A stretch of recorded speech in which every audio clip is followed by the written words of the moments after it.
नैबे परबतजरा ओनसोलनि भुटियापारा होननाय गामियाव जे मानगोनां बिथां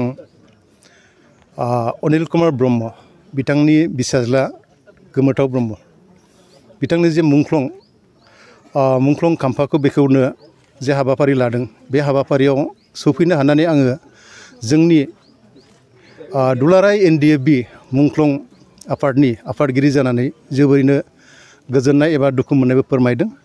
मानो होनोब्ला जोङो बयबो मिथिगौ जे मोनसे समाव जोंहा साफ्रोमबो बर' माहारिया जोंनि जे आलादा बड'लेण्ड सोरजिनो थाखाय गोबांथार आफाद सोरजिदोंमोन।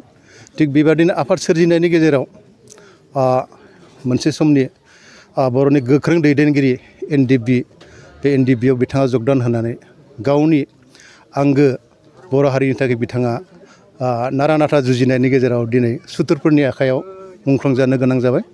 दा बे मुंख्लं जानो गोनां जानानै बिथांनि जे जिउ आत्मा आरो बिथांनि जे बलिदान बेखौ जोङो दिनै सुफुंनो हायाखै।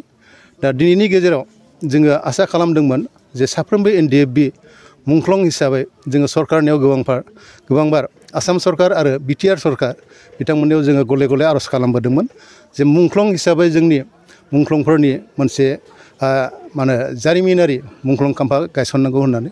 नाथाय दुखुनि बाथ्रा बिथांमोना दिनै सिङाव मा प्लेन पलिसि लादों आं बुंनो हाया। दा बिथांमोना आगोलावबो थांनाय 2022 चिरां जिल्लानि मोनसे रुपुहि होननाय जायगायाव साम' हाथाइ खाथियाव बिथांमोना माखासे हा एलटमेन्टबो होबाय होननानै बुंदों आरो मुंख्लं खाम्फा गायसननो थाखाय बिथांमोना ज'जा खालामदों। नाथाय जोंनि नोजोराव दिनैसिमबो बिथांमोना बे मुंख्लं खाम्फाखौ गायसननायखौ जोङो गायसननानै अन्थाइ खाम्फाल' गायसननानै दोनदों, नाथाय दिनैसिमबो लुफुंनानै होनायखौ जोङो नुनो मोनाखै। दा बिनि फारसे जोङो दुखु मोननाय फोरमायदों जे अति खम समनि गेजेरावनो बिथांमोना बे मुंख्लं खाम्फाखौ गायसननानै होगोन होननानै जों आसा खालामदों।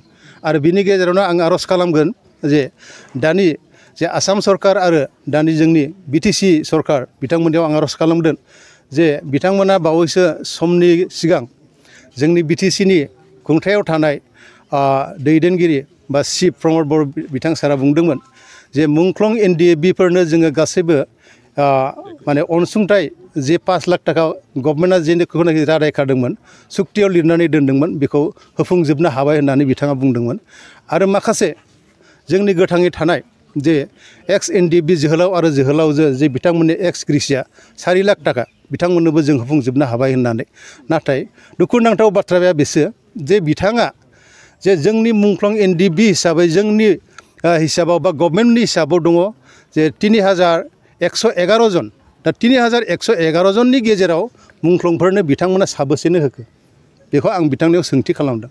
जोंनि मोनथिनायाव जोंनि नुनायाव बा बिथांमोननि हिसाबावबो गासै 111 जननि गेजेराव बिथांमोना 642 जनल' बिथांमोना अनसुंथाइ हिसाबै 5 लाख थाखाखौ होनो हादों। दा बिथाङा बबे हिसाबै जे मुंख्लं न'खराव 5 लाख थाखाखौ होजोब्बाय होननानै बुंनो हाखो? बेयो आंनि सोंथि। एबा जोंनि मुंख्लं एनडिएफबि मुंख्लं जे आफाद बे आफादनिफ्राय जों सोंथि खालामो। आरो माखासे खोथाखौ बिथाङा बुंबावदों जे बिथां एनडिएफबि बिदा फंबाय जे अनसुंथाइ हिसाबै जे 4 लाख थाखा होनांगौ बे 4 लाख थाखाखौबो बबे हिसाबै बिथाङा मोनजोब्बाय होननानै बुंनो हाखो? दा बियो सोमोनांथाव बाथ्रा। दा जेखि जाया दा पलिटिकेलाव थानाय हिसाबै बिथांमोना नाना धरननि गोबां खोथाफोरखौ बुंगोन। बेयो बिथांमोननि नेचारखा, पलिटिकेलनि नेचारखा, जों बेखौ जेबो बुंनो थाङा।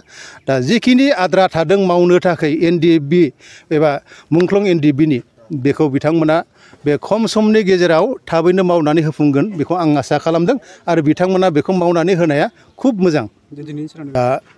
आंबो बावैसो दाखालिसो आंबो नोंथांमोननि मिडियानि थ्रुआव नुदों जे बासबारि ओनसोलनि मानगोनां मा मुं होनदोंमोनलाय रिसिलाल ब्रह्म बिथाङा गोबाव सम जे